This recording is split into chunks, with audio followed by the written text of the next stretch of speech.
qui est un projet unique en son genre au niveau national et même international. Nous remercions les plus vifs à M. le gouverneur de la province de Haouz, le président, nos vifs remerciements aussi à M. le président de l'université Qadiriyya, M. le doyen de la faculté des sciences Mlalia, les autorités locales, M. le directeur de l'espace associatif. Tous ces remerciements, c'est pour leur accueil chaleureux au siège de ce prestigieux espace, ainsi que pour leur soutien financier et moral pour réussir cette journée scientifique. Nous allons commencer notre journée par un mot de notre vice-président, le professeur Souhaib. À vous la parole. Merci, c'est Tarek. Bonjour tout le monde. C'est avec un très grand plaisir que je participe avec vous à l'ouverture de cette manifestation. Je voudrais tout d'abord vous présenter les excuses du président de l'université qui a vraiment beaucoup insisté pour que l'université soit vraiment présente avec tout le poids nécessaire pour accompagner cette initiative.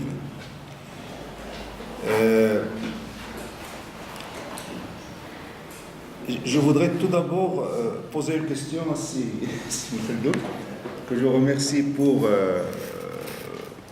tous les efforts qui ont été consentis et qui sont toujours en cours pour vraiment développer cet aspect qui est très important. Et je me suis posé la question tout le temps sur un peu quelle serait la traduction de Atlas Dark Sky en arabe. Ça a fait un débat. ça a fait un débat. Parce qu'en arabe, ça fait péjoratif. Exactement. Je montre les mains, ça fait péjoratif. Oui, alors j'en avais parlé un petit peu autour de moi hier et on m'avait dit halika. Halika. Enfin. Et Dakina. Voilà. Parce qu'il faut trouver quand même un équivalent. En France, ils disent le ciel étoilé. Étoilé, ça fait mieux que ciel noir.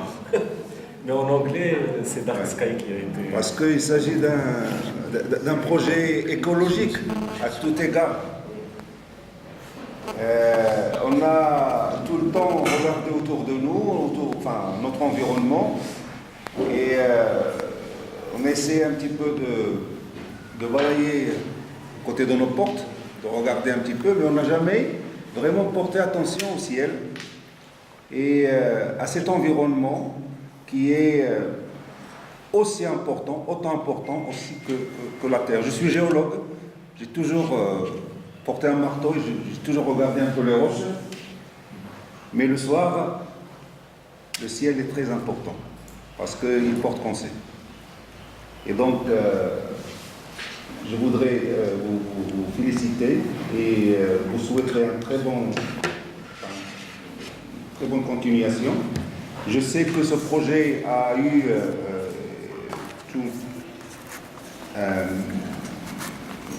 toute l'attention nécessaire en ce qui concerne l'initiative de l'université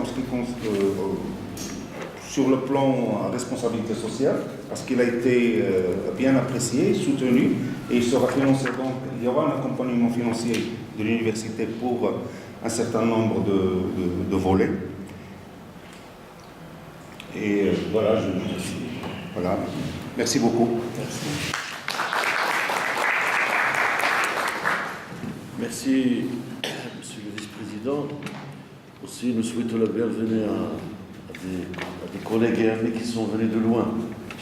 C'est Maoui qui est venu de l'université de l'Akhawaï. Merci de votre présence. C'est un événement historique. Merci. C'est pas quelque chose de léger.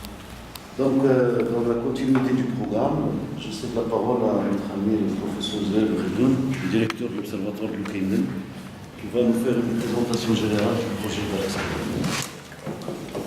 Merci, cher Fawad. Merci, Monsieur le Président.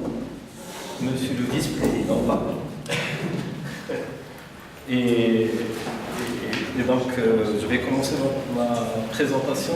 Je pense que le mieux, c'est de commencer par la présentation. Après, on va discuter entre nous, parce que c'est la première fois que les partenaires se réunissent. Il y a entre nous-mêmes des personnes qui ne savent pas encore très bien de quoi il s'agit, qu'est-ce qu'on va faire, quelle est la stratégie, etc. Alors, j'ai préparé rapidement juste une présentation pour situer ce qu'on veut faire. Et donc, je passerai à la discussion après.